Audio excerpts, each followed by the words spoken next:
Welcome back sa 140 AI class. Ako si 140 Guro. Sa mga nakaraang videos, natutunan na natin kung paano gamitin ang AI para sa komunikasyon at pagpaplano ng pera. Sa video na ito, pag-uusapan natin ang susunod na hakbang sa career pagkatapos bumalik ng bansa. Maghahanap ka ba ng trabaho o magnenegosyo? Sa susunod, ipapakita namin kung paano ka matutulungan ng AI na linawin ang direksyon mo at magsimulang kumilos. Sa video na ito, matutunan mo ang tatlong bagay.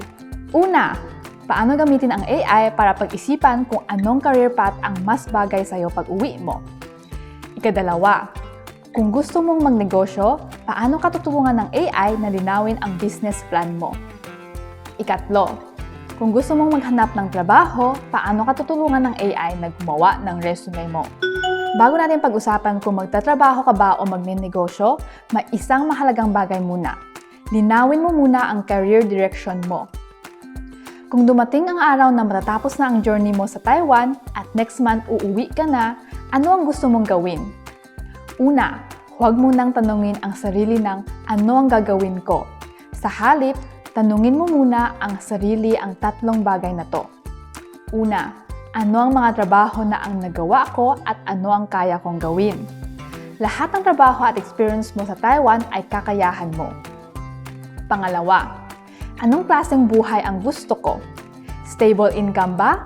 Mas maraming oras? O mas flexible na buhay? Pangatlo, anong direksyon ang gusto kong tahakin? Maghahanap ba muna ako ng trabaho o susubukan ko muna magnegosyo? Pwede mong ituring ang AI bilang isang partner na tutulong sa'yo mag-isip.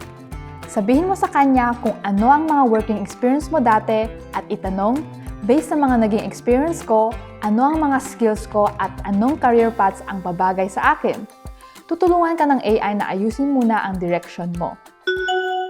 Ikadalawa, gumamit ng AI para mag-brainstorm ng business plan. Pagkatapos bumalik ng bansa, may mga tao na ayaw munang maghanap agad ng trabaho. Kundi naiisip, pwede kaya ako magtayo ng sarili kong negosyo? Halimbawa, magbukas ng maliit na kainan, milk tea shop o simpleng sari-sari store. Pero maraming tao ang nagtitigil sa unang hakbang. Hindi dahil ayaw, kundi dahil hindi nila alam kung saan magsisimula. Sa ganitong sitwasyon, pwedeng tulungan ka ng AI na gawing malinaw ang idea mo. Pwede mong ituring ang AI bilang isang business consultant na kausap mo, na tutulungan ka niyang ayusin ang malabong idea sa isip mo step by step.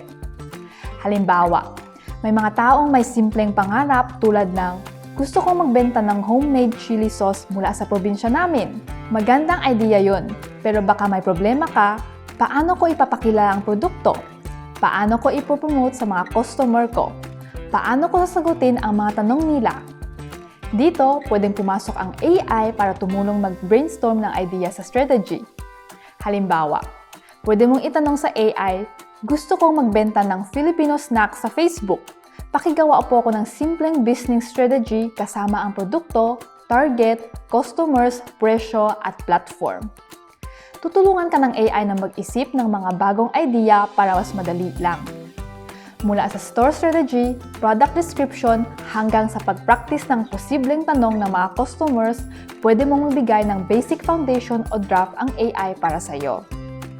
Sa ganitong paraan, hindi ka na lang nasa isang isip, gusto kong magnegosyo, kundi nagsisimula ka ng gawing practical na content ang idea mo step by step. Ikatlo, gumamit ng AI para ihanda ang resume highlights. Hindi rin lahat ay gustong magnegosyo. Marami rin ang gustong maghanap ng stable na trabaho pag-uwi at gamitin ang experience na naipon nila sa Taiwan. Pero kadalasan may nag-aalala, factory worker lang akong trabaho ko o naging caregiver lang ako. Hindi ko alam kung ano ang isusulat ko sa resume. Ngayon, tingnan natin kung paano makakatulong ang AI kung maghanap ka ng trabaho. Halimbawa, may isang caregiver na matagal na nagtrabaho dito sa Taiwan. Bukod sa pag-aalaga ng matatanda, tumutulong din siya sa pag-translate, pakikipag-usap sa employer at pagsusulat ng message. Pero pagdating sa paghahanap ng trabaho, naisip niya, hindi ko alam kung paano gawing resume ang mga experience na ito. Sa totoo lang, hindi ibig sabihin sa wala kang skills. Hindi mo lang alam paano ayusin at isulat. Sa ganitong sitwasyon, pwedeng tulungan ka ng AI na gawing resume content ang daily life experience mo. Sabihin mo lang ang background mo at hilingin mo sa AI na ayusin ito bilang resume text. Halimbawa, nagtrabaho ako sa Taiwan ng 8 taon.